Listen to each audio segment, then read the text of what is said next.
Hello tout le monde, on se retrouve aujourd'hui pour une nouvelle vidéo et encore 5 coups de cœur jeux vidéo. Et vous me l'avez beaucoup demandé celui-là, notamment sur Instagram, où vous m'avez demandé de vous faire 5 coups de cœur sur la Switch. Alors je pense que ce format va avoir énormément de volets. J'ai déjà rédigé de quoi faire 4 ou 5 épisodes rien que sur les jeux Switch que j'ai déjà, et avec les sorties à venir aussi qui me tentent beaucoup. Je pense qu'on va souvent se retrouver pour 5 coups de cœur Switch parce que c'est vraiment une console où j'ai énormément de coups de cœur, parce que vraiment le panel de tous les jeux qu'il y a dessus sont juste excellents.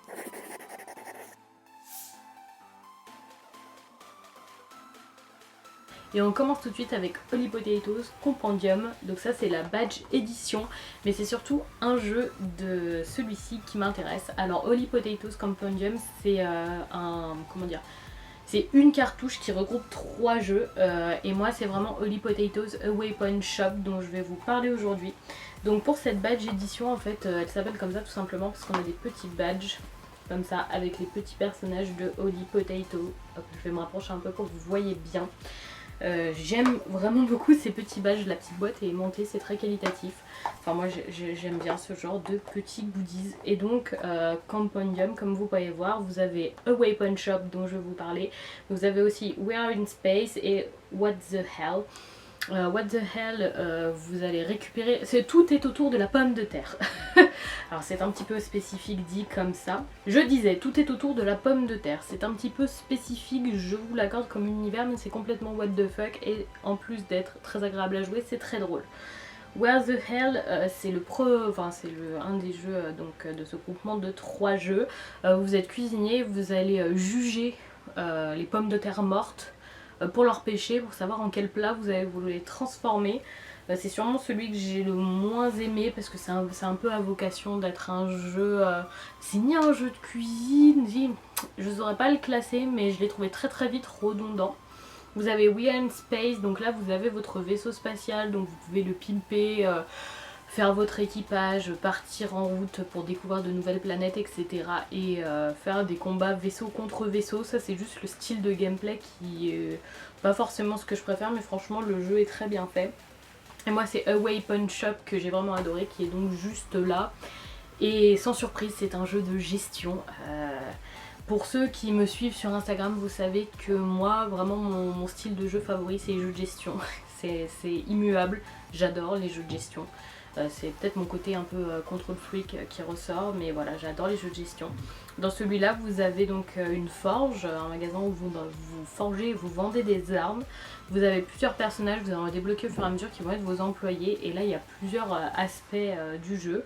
Déjà, vous allez forger différents types d'armes et en fait, il va falloir faire le type d'arme selon votre client. Vous avez beaucoup de choses à prendre en compte, force, magie, vitesse, etc. pour faire vos armes. Et en fait, vous allez devoir explorer les planètes autour de la vôtre pour trouver des nouveaux éléments, pour faire de nouvelles armes. Vous allez ensuite débloquer de nouvelles recettes pour également faire de nouvelles armes. Selon la qualité des items que vous trouvez à crafter, vous aurez plus ou moins des armes puissantes, etc. Pour avancer dans le jeu, en fait, il faut fournir les meilleures armes à ceux qui cherchent des armes. Et vraiment, j'ai trouvé ce jeu étonnamment complet. Ça a vraiment été une belle surprise. En plus, il me semble que je sais plus combien coûte la badge édition parce que moi on me l'a envoyé gratuitement. C'est Just for Games qui me l'a envoyé, mais il me semble qu'en plus c'était vraiment pas cher. Je crois que c'était 30 ou 40 € pour le tripack des 3 jeux. Moi c'était surtout Waypoint Shop qui m'intéressait dès le départ, et effectivement c'est le jeu que j'ai préféré des 3 sans surprise. Et vraiment vous prenez pas beaucoup de risques. Il me semble que les jeux sont aussi disponibles sur mobile. Mais sur mobile je pense qu'il y a ce côté... Enfin là on pouvait avancer le jeu entre guillemets quand c'était trop long de faire les armes. Je pense que sur mobile c'est le genre de truc qui vous coûte, vous savez, des gemmes, ou que vous finissez par acheter avec du vrai argent entre guillemets. Donc moi je vous conseillerais plutôt de jouer à ça, c'est plus agréable. Enfin moi je sais que les jeux mobiles ça me saoule hyper vite parce que t'es obligé d'attendre 3 plombes pour avoir ton truc, et sinon faut utiliser des gemmes, et les gemmes ça coûte la peau du cul. Et moi j'ai pas envie de passer des sous dans un jeu mobile alors que je peux m'acheter des vrais jeux pour autant d'argent. Donc moi je vous conseille plutôt celui-là. Et vraiment le Waypoint Shop a été une super bonne surprise et j'ai pris beaucoup de plaisir à y jouer. J'y ai vraiment pas mal joué jusqu'à me retrouver un peu coincée. Au bout d'un moment j'arrivais plus à faire des armes assez puissantes pour avancer les quêtes et j'ai un peu abandonné, mais vraiment je vous conseille ce jeu. Et pour la petite information, il date du 12 juillet 2018, voilà, j'oublie toujours Je fais toujours par ordre chronologique mais j'oublie toujours de vous donner les dates, donc forcément vous n'allez pas y arriver.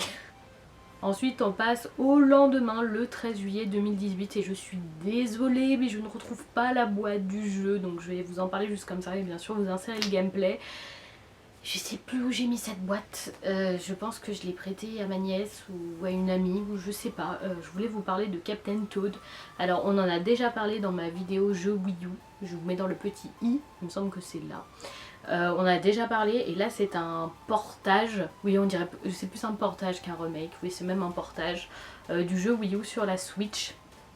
J'avais adoré le jeu Wii U, je vous en ai déjà parlé, c'est un petit puzzle game un peu casse-tête où il faut résoudre des niveaux, on incarne Toad et en fait il faut faire tourner les niveaux pour pouvoir se déplacer dedans, et en fait on peut pas sauter, on peut pas tuer les ennemis, c'est vraiment, il y a tout un jeu de réflexion, c'est un véritable plaisir. Et si je vous parle du volet Switch, c'est bien qu'il a quelque chose de plus que le volet Wii U, vous en doutez, parce que si c'était un simple portage je serais restée sur mon avis sur le volet Wii U en vous invitant à jouer à celui sur Switch si jamais vous possédez la Switch plutôt que la Wii U, ou que vous préférez jouer sur la Switch, peu importe. Mais ce qui apporte vraiment ce second volet, c'est que déjà il y a tous les chapitres qu'on a vus au fur et à mesure en DLC gratuit, on les avait obtenus quelques temps plus tard, donc là vous avez déjà tous les chapitres, ça c'est très bien. Mais surtout vous avez un mode 2 joueurs, moi je sais qu'on l'a fait à 2, et c'est un vrai plaisir de faire les casse-têtes à 2, en même temps ça peut être aussi également casse-tête de faire avec quelqu'un si vous n'avez pas la même vision des choses, parce qu'il faut faire tourner les niveaux, etc. Donc vous pouvez avoir, vous avez qu'un écran, hein, donc vous voyez sur la télé le niveau en général, il faut vous mettre d'accord pour comment tourner, qui va où, comment, qui va faire quoi. Mais je dois dire que Captain Toad c'est déjà un gros coup de cœur vidéoludique dès le départ, j'espère énormément un second volet potentiellement sur Switch. Et vraiment Captain Toad super, et si vous souhaitez le faire à deux, prenez plutôt le volet Switch, vous pourrez le faire à deux en jouant Toad et Toadette, et vraiment mais quel plaisir de le faire à deux, déjà que ce jeu est purement excellent, franchement top. On continue avec un jeu dont je n'ai pas perdu la boîte cette fois, on peut me féliciter. 12 juillet 2016, le second volet de Dragon Quest Builders est sorti. J'avais déjà énormément aimé le premier volet, je vous en avais parlé sur Instagram en vous disant que c'était un jeu très très agréable. Type, comment le définir, action, RPG, sandbox, gestion... multitude de choses dans ce jeu Dragon Quest Builders, mais je trouvais que le premier volet avait un côté frustrant parce qu'en fait vous aviez à chaque fois des mondes entre guillemets, vous aviez le premier monde, il fallait faire tant de missions dans le premier monde jusqu'à arriver au boss final, et en fait vous changiez de monde, donc tout ce que vous aviez construit se perdait entre guillemets, vous pouviez y retourner mais c'était plus là que vous évoluiez, donc moi je m'étais chauffée, j'avais fait une bête de château et tout, et là t'arrives au deuxième monde et tu repars de rien, et il y avait un côté excessivement frustrant à ce premier volet, et ce deuxième volet perd ce côté frustrant pour être juste excellent. Donc c'est dans l'univers Dragon Quest, il me semble que je vous en ai déjà parlé, peut-être pas sur YouTube mais en tout cas sur Instagram c'est sûr. Je n'aime pas les JRPG, donc je n'aime pas la série principale Dragon Quest, je ne prends pas de plaisir à y jouer, mais j'adore tous les spin-offs de Dragon Quest, ils m'ont tous plu sans exception, et Dragon Quest Builders c'est vraiment un vrai plaisir. Donc déjà vous êtes dans l'univers Dragon Quest, donc vous retrouvez les méchants, les monstres emblématiques de Dragon Quest, notamment les gluants dès le départ. Quand vous tuez ces monstres ou quand vous vous promenez, vous pouvez récolter de quoi crafter, donc des éléments pour pouvoir crafter. Et vous vous retrouvez ici dans différentes îles, donc vous naviguez en bateau entre les îles et vous allez les aider. Donc vous avez une île de départ, c'est la vôtre, que vous allez pouvoir construire à votre guise. Donc on est sur un format un peu Minecraft, c'est des petits cubes. Moi j'aime pas du tout Minecraft parce que ça manque d'objectifs, mais là justement on a des objectifs, donc c'est des petits cubes, donc c'est sandbox. C'est vous qui créez vraiment votre endroit, vous le décorez, vous craftez, vous faites tout ce qu'il faut. Il y a plein de choses qui peuvent être utiles aussi, vous pouvez faire des forges, etc. Donc l'île centrale c'est la vôtre et vous voyagez d'île en île pour aider les gens. Et à chaque fois que vous aidez les gens, déjà vous recrutez des nouvelles personnes pour votre île, donc ils vont travailler sur votre île, donc ils vont vous permettre de cultiver de quoi manger, ils vont creuser pour vous, etc. Vous allez pouvoir leur donner les tâches.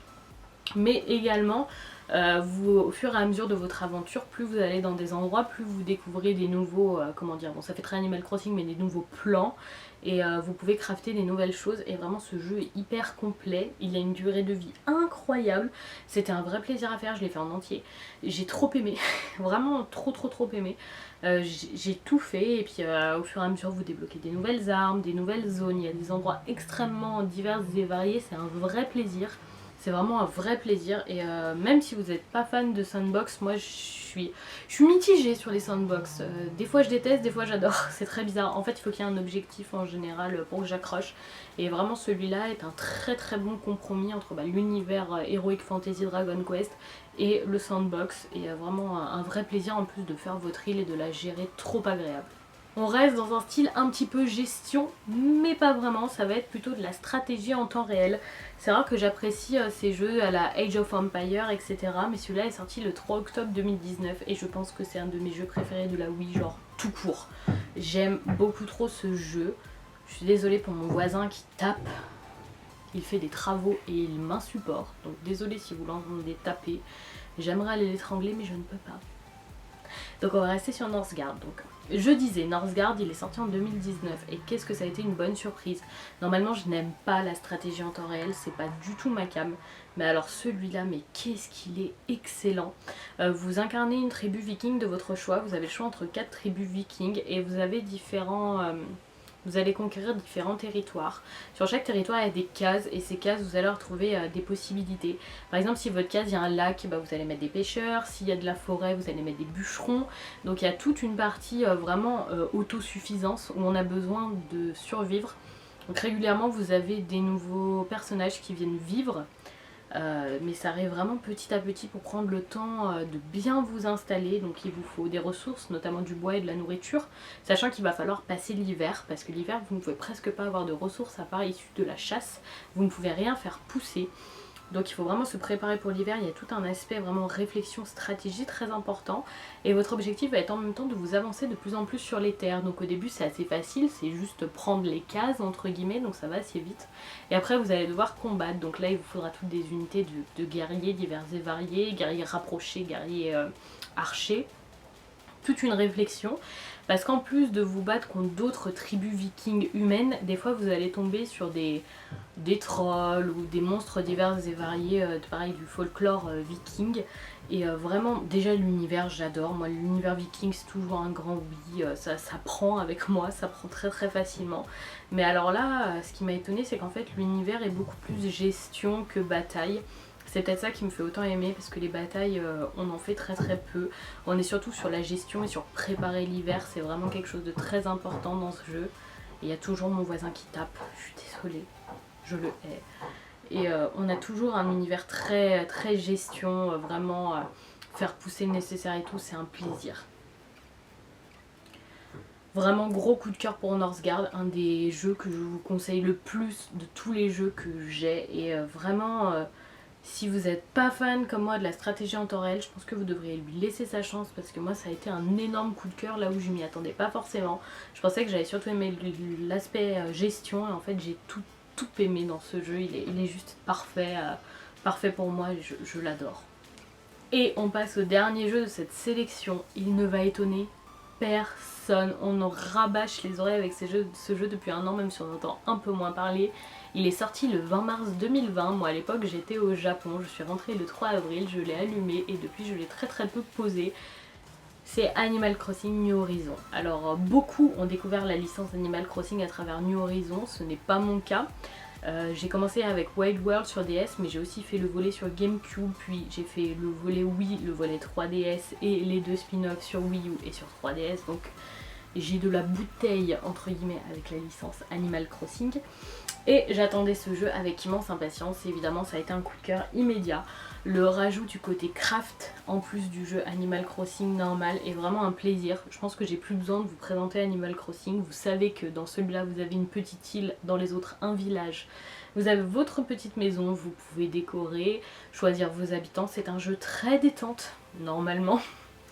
Moi j'ai pris beaucoup de plaisir à le faire, je dis à le faire parce que je suis toujours en attente d'une mise à jour majeure qui me fera reprendre le jeu. Je l'ai arrêté depuis mars 2021 donc je l'ai poncé pendant un an à faire tous les événements. J'ai tous les plans disponibles, il y a plus de 600 plans disponibles pour pouvoir crafter des objets divers et variés, je les ai tous. Que ce soit des plans saisonniers ou des plans normaux si je puis dire. J'ai tous les plans, il me manque quelques poissons et quelques insectes parce que vous devrez compléter votre musée avec poissons, insectes, œuvres d'art et animaux sous-marins qu'on peut avoir en faisant de la plongée. Mais j'ai déjà fortement complété le musée, donc je vous avoue que pour le moment j'ai un peu fait le tour. Mais Animal Crossing New Horizons, ça a été un véritable plaisir. Le plaisir de décorer, en fait je pense que j'ai jamais autant décoré chez moi parce que je me suis enfin mis au navet. Je sais que c'est quelque chose qui est très compliqué avec un cours un peu comme en bourse pour faire des achats et des ventes de navets pour rentabiliser et gagner de l'argent au maximum. Mais j'ai enfin fait des ventes de navets parce qu'avant en fait mon village c'était une blinde d'arbres et je vendais le maximum de fruits par jour pour me faire des sous et résultat mon village était juste moche et au bout d'un moment ça me démotivait. Alors que là vraiment je l'ai blindé de décoration. Et si vous voulez voir mon île en entier, il y a un live qui est rediffusé en IGTV sur mon Instagram où je vous fais la visite complète de l'île. Ça dure presque 1 heure parce que vous posiez plein de questions en même temps, donc si vous avez 1 heure à abattre je vous conseille d'aller faire un tour sur cette IGTV où vous verrez toute mon île Animal Crossing. Mais vraiment je me suis lâchée, j'ai tous les habitants que je voulais, donc moi j'avais 2 gros objectifs, c'était avoir les 3 poulpes, à savoir Marina, Marvin et Octave, et je voulais avoir Irène, le petit écureuil, parce que c'est un gros coup de cœur. Ensuite j'ai complété forcément avec Rena, une petite grenouille que j'aime beaucoup, et puis ensuite j'ai 2 pingouins, Cube et Reynald. Et le dernier personnage, j'aimerais bien avoir Julie le flamant rose, mais elle m'a dit non quand elle est venue à mon camping, donc je le referai plus tard quand il y aura une mise à jour et que je me remettrai dessus.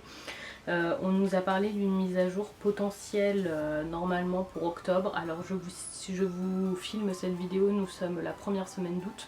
Pour le moment on n'a pas d'informations, si jamais c'est le cas je vous mettrai dans la barre d'infos des petites news si jamais on en sait un peu plus. On nous a juste annoncé une mise à jour avec quelques items, c'est dommage. J'attends vraiment une grosse mise à jour, j'attends Robusto. Robusto c'est mon PNJ préféré avec Céleste. Je veux le café de Robusto, voilà je l'attends. Mais malgré que j'attende les mises à jour et que je sois un peu déçue parce que Nintendo nous a promis 3 ans de mise à jour et en fait on n'a pas tant de mises à jour que ça pour le moment et pas trop de nouveaux contenus. Au moins des nouveaux plans quoi, ce serait cool. Même si pour le moment je suis déçue du manque de mise à jour, le jeu en soi est excellent. Moi ça a été un gros coup de cœur, je l'ai vraiment poncé, surponcé, j'ai énormément d'heures dessus, c'est le jeu Switch sur lequel j'ai le plus d'heures, donc plus que Pokémon épée et bouclier que pareil j'ai surponcé parce que j'ai le Pokédex complet. J'ai joué plus à Animal Crossing et vraiment je l'ai adoré mais de. Donc voilà pour cette petite présentation, sans oublier Captain Toad que je n'ai pas su retrouver dans mon étagère qui est juste là. Mais je ne sais pas où il est, c'est bien dommage. En tout cas dites-moi si certains de ces jeux sont aussi des coups de cœur pour vous, dites-moi si vous les avez testés, si vous aimeriez les tester, s'il y en a que vous me conseillez, sachant qu'on va se faire beaucoup de volets de ces coups de cœur Switch parce que j'en ai beaucoup également. Si jamais cette petite vidéo vous a plu, n'hésitez pas à mettre un petit pouce, c'est ce qui aide le plus. Et surtout, partagez. Partagez, ça aide énormément le partage. N'hésitez pas à me dire un petit commentaire avec si vous souhaitez en tester. Je pense que Northgard va piquer la curiosité de plus d'un parce qu'il n'est pas très connu. J'aimerais vraiment qu'il y en ait un maximum qui le testent parce que ça a été une incroyable surprise pour ma petite personne. Et je pense que beaucoup vont me parler d'Animal Crossing et du manque de mise à jour aussi, et je vous comprends. Sachez qu'à chaque fois qu'il y a une mise à jour, je vous partage toutes les infos en story. Le jour de la mise à jour, qu'est-ce qu'elle apporte, quand est-ce que les choses seront disponibles. Vraiment, je vous mets tout en story Instagram, donc n'hésitez pas à suivre les stories pour voir les mises à jour. Et en attendant, dites-moi si vous aimez ces jeux. Et là, j'étais en plein montage. Et je me suis rendu compte que ça a coupé vraiment sur les derniers mots de fin, mais je me voyais pas finir la vidéo sans vous dire au revoir. Donc il me manquait juste à vous dire de mettre un petit j'aime si ça vous a plu, de mettre un petit commentaire si vous avez quelque chose à me dire, de ne pas hésiter à partager la vidéo, et en tout cas je vous fais des bisous et je vous dis à vendredi prochain tout le monde.